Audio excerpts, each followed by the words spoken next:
Kaizen is the process of continual improvement. It means doing lots of small things that take little time or effort, so that they will eventually add up to have huge benefits over time. A simple example is saving $1 a day, so that you save $365 over the course of the year. But Kaizen isn't really the same thing as the tiny habits movement that is also popular right now. It's actually about becoming more efficient through tiny tweaks of your workflow and processes. That means it also includes things you should stop doing. Here are some tiny things that you should stop doing right now, which will have huge benefits to your happiness, health, productivity, and more. Listening? Great. Stop obsessing over negative thoughts. Find yourself replaying negative things that have happened during the day that you can do nothing about. Then just remind yourself next time to change tune and think about something else. Not only is this a waste of time, but it puts you in a negative headspace. 5 tiny changes that can make you more productive. Wish you were more productive? Want to stop procrastinating and putting off the things you really need and want to be doing? Join the queue. The good news, though, is that by making very small changes to your routine and workflow, you can actually have a profound impact on your overall productivity. Listen up, and let's go through 5 tiny changes that will do just that. 1. Start tomorrow's work. Before you clock off for the day, make a start on tomorrow's work. Starting a new job first thing in the morning is extremely hard. If you've already made a start, on the other hand, it's much easier to dive back into the flow. 2. Make tea and coffee your reward. Many of us waste a surprisingly amount of time on trips to the kitchen. Instead of doing that, make a new rule that you can only enjoy a hot drink once you've answered all your emails, written X amount of words, or completed another goal of your choosing. You'll spend far less time hanging around waiting for the hot water to boil, and you'll be motivated to work faster. 3. Start on the task you most want to do. The hardest part of work is starting to be productive. If your first job is something you hate doing, you'll find yourself putting it off and not being productive. Swap that for something you do want to do, and at least you'll find it easier to get stuck in. 4. Listen to the same tune.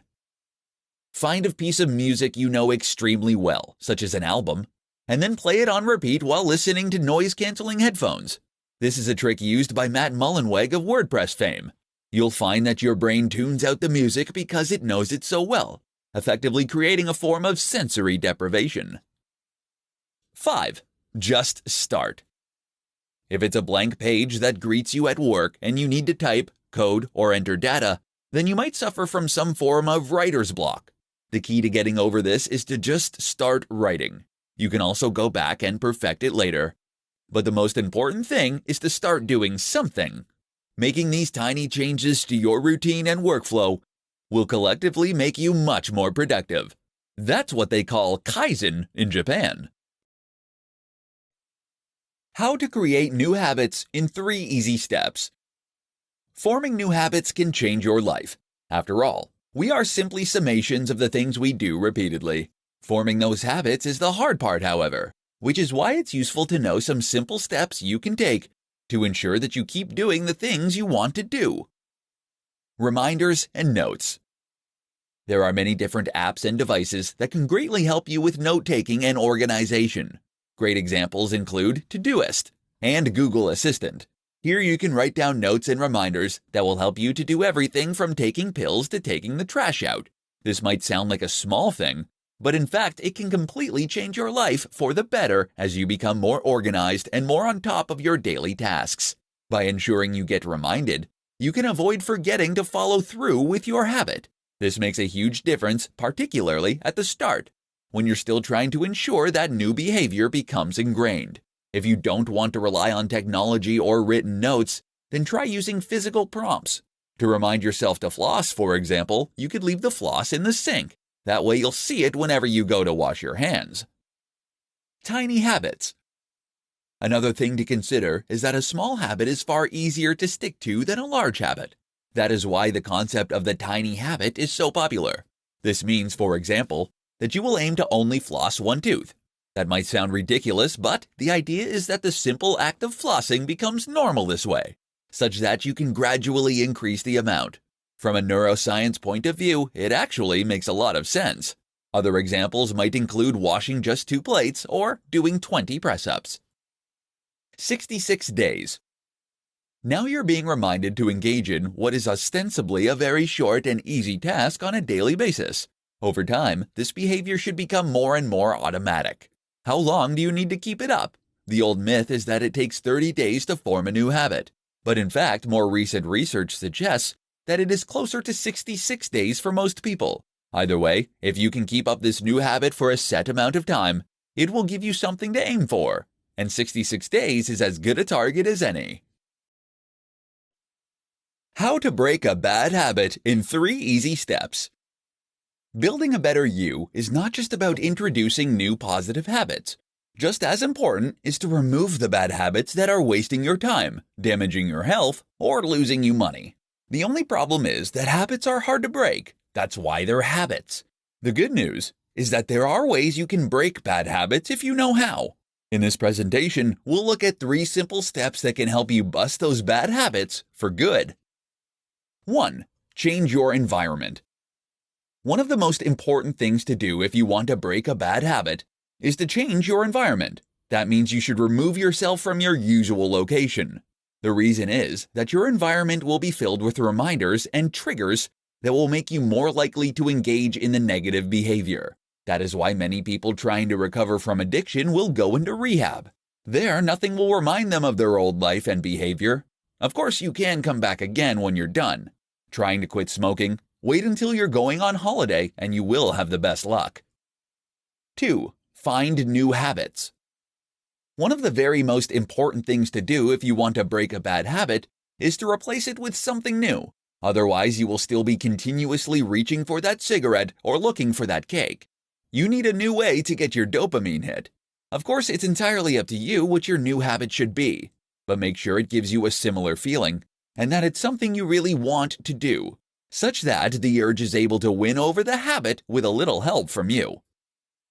3. Take it day by day. Kaizen is the Japanese concept of gradual improvement. This idea applies nicely to kicking habits, because it tells us that instead of trying to go cold turkey on day 1, we should instead gradually seek to improve our condition. For instance then, instead of quitting smoking entirely, you might just smoke 1 less cigarette daily. Likewise, instead of trying to end procrastination altogether, you might set a timer and try and keep it to no more than 10 minutes. This helps you introduce an easier version of the habit you eventually tend to form, which allows you to lay down and strengthen the neural pathways you are going to need. You've been writing goals all wrong. Here's what you need to know. Writing goals is very important if you want to make yourself a success. You see, in order to be a success, you need to know what it is you want to be a success in, and you need to define that success. You can be the fastest walker in the world, but you won't get very far if you don't know where you're heading. Even just the process of writing your goals brings you 1 step closer to achieving them, as it makes them real and physical by putting them on paper, rather than remaining hypothetical and just dreams. But how do you go about writing these goals and making ones that you are actually likely to stick to? In this presentation, we will look at the answers to those questions. Use software. Using goal-setting software or goal-setting worksheets is a good idea to help you formulate your goals, especially if you're struggling. Goal-setting software and goal-setting worksheets are created by people who know what they're talking about and how to go about writing goals. This therefore enables you to structure your goals in a way that is essentially tried and tested. Make sure you really want them. Before you start filling out goal-setting worksheets, though, you need to know the kind of thing you want to achieve and what your chosen field is going to be. In other words, you need to decide what your passion is that you intend to follow. This is very important, as sticking to a goal requires you to be highly focused and dedicated, and that means you have to really want it. Break it down. You need to break down your big, lofty, and ambitious goals into smaller steps, and ideally, break these all the way down into things that you can do on a regular basis. So for instance, this might mean that if you want to build a better physique, your most basic level goal would be to work out at least 5 times a week for 6 months. If you stick to this basic and easy-to-control goal, then you should find that the overall ambition takes care of itself, and that you end up getting what it is that you want. Start simple. Accept that working out at least 5 days a week is a very hard goal, even though it might not seem that way at first. Better then is to commit to working out just twice a week for 20 minutes. This is the Kaizen approach to continual improvement, and it has been proven effective in countless scenarios. Keep them on your mind. Finally, make sure that these goals are constantly on your mind and constantly in front of you. One of the best ways to do this is to simply have them written somewhere that you'll be able to see them, or several places you'll be able to see them and where you'll encounter them regularly. Get a Post-it note and stick it to your desk. The Kaizen approach to dieting. Kaizen is the Japanese concept of improvement that preaches that we should make small, almost imperceptible changes to our routines and lifestyles if we want to see big improvements over time. The good news is that this is easy to do when it comes to losing weight. It just means looking for small opportunities to cut calories that you'll hardly notice, but which can add up to a big collective difference. In this presentation, we'll share some powerful examples. Butter. Butter is essentially just lard. That's right, pure fat that you willingly spread onto your food in order to increase moisture. Unsurprisingly, it's also not terribly good for you. So if you're searching for a way to dramatically decrease fat in your diet, you can do so by just avoiding butter, as well as margarine and everything else on your toast. After a while, you get used to eating ham on your bread dry, or having spreads instead like tuna paste. Oil. Likewise, you should keep oil away from your frying pan, and you should definitely keep oil away. While oil can prevent sticking, the reality is that if you heat the pan up slowly and use a little water, there is more than enough oil in your meat and moisture in your sauce to do this job for you. Sugar. If you can avoid adding sugar to any of your foods, whether it's a cup of tea or a bowl of fruit, then you'll find this completely changes your whole diet. Not only is that a huge amount of carbs now removed from what you eat, but it's also a great way to start getting used to blander tastes and remove your sweet tooth. Desserts in restaurants. Having meals out from time to time isn't all that bad, but the insanely indulgent desserts most places serve up are. You can avoid this occasional problem by asking for a cup of coffee or latte when everyone else has cake. You'll feel much better for it, but the coffee, and the usual free chocolate, will help you to avoid feeling left out or unsociable for not joining in. Soda drinks. If you drink Coca-Cola or Pepsi, then you're doing untold damage to your teeth and your weight, consuming the equivalent of 2 Cadbury's cream eggs in sugar. Don't think that sugar-free versions get a pass either. They trigger an insulin reaction that can leave you craving sugar. Avoid soda drinks altogether then, and instead drink water, milk, and fruit juice.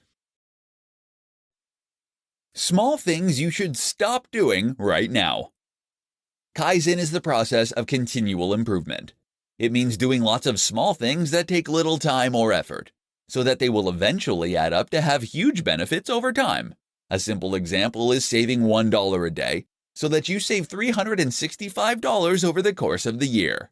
But Kaizen isn't really the same thing as the tiny habits movement that is also popular right now. It's actually about becoming more efficient through tiny tweaks of your workflow and processes. That means it also includes things you should stop doing. Here are some tiny things that you should stop doing right now, which will have huge benefits to your happiness, health, productivity, and more. Listening? Great. Stop obsessing over negative thoughts. Find yourself replaying negative things that have happened during the day that you can do nothing about, then just remind yourself next time to change tune and think about something else. Not only is this a waste of time, but it puts you in a negative headspace. Stop getting coffee and tea repeatedly. There's nothing wrong with tea and coffee. The problem is when you use getting tea and coffee as an excuse not to do any actual work. Keep an eye on how many trips to the kettle you're making. Stop apologizing. If you're one of those people constantly apologizing for everything, then this is the habit to cut out. Apologizing makes you appear guilty and actually makes other people feel resentful in many cases. Learn to cut this habit out. Stop getting on your phone every 2 minutes. If you get your phone out every time you go to the bathroom, every time you're in a queue, and any time you wait for your computer to load, that's something to fix. Try switching to a black and white screen, and you'll find yourself instinctively get it out less. Stop watching junk TV. It's actually not harmless. It puts you in an unproductive, uncreative headspace. Watch something stimulating and interesting, and you'll feel much better. Stop spending money on unnecessary subscriptions. If you haven't watched Netflix in the last month, then you can get rid of it. There are other ways to enjoy an evening if you're ever stuck. And the same goes for that gym membership you never use. You'll save a lot of money, and it takes 2 minutes or less. How to get rich by saving tiny bits of money.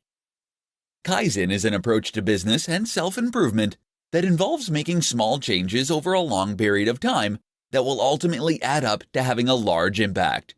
This makes a lot of sense when it comes to saving money. Saving just a little money every day can potentially add up to make a big impact on your life. In this presentation, we'll look at some examples. Be more efficient. Energy efficiency is very popular at the moment due to the recent publicity for global warming. However, it's not just the planet you'll be saving, but your hard-earned cash too. Look into using up less water when you run the bath, less energy when you use your lights or boil the kettle, and in general, less on all of your bills. The good news is that there are lots of ways you can do this, from buying more efficient machines to finding ways to keep your home warmer and to use less water. Travel smart. We spend a lot of money traveling, and often that money is spent unnecessarily. There are many ways you can cut down on these regular expenses, however, from choosing to cycle or walk places to going in groups on a coach so that you can split the cost to using less petrol when you drive. Sell stuff. Look around your home at all the things that you have that you haven't used for months or even years. Ornaments in boxes, old DVDs, old CDs.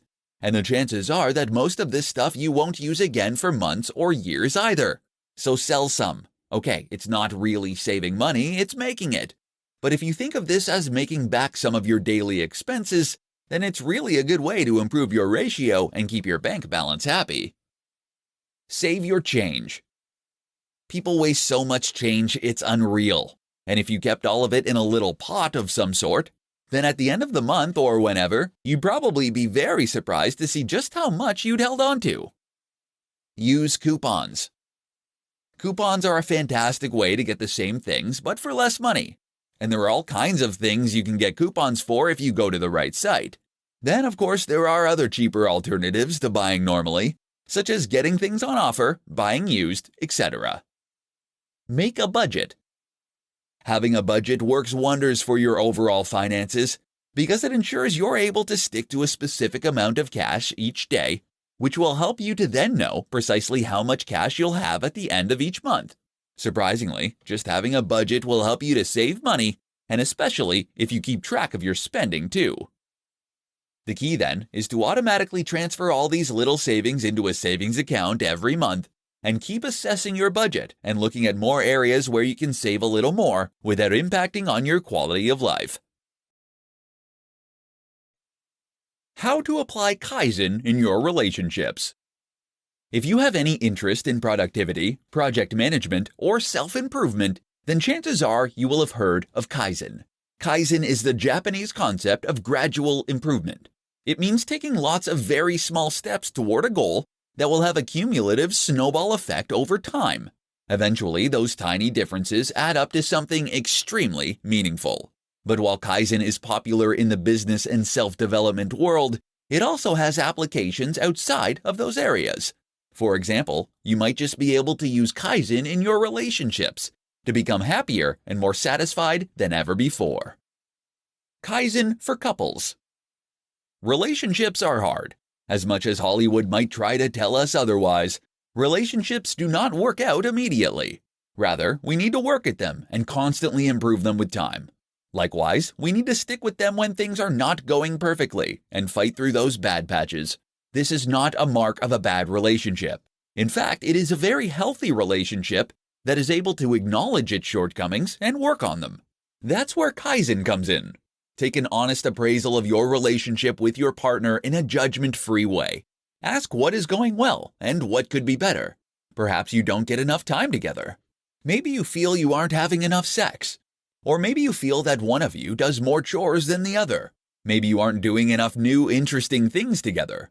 You'll then apply Kaizen by looking at each of these points and the circumstances surrounding them.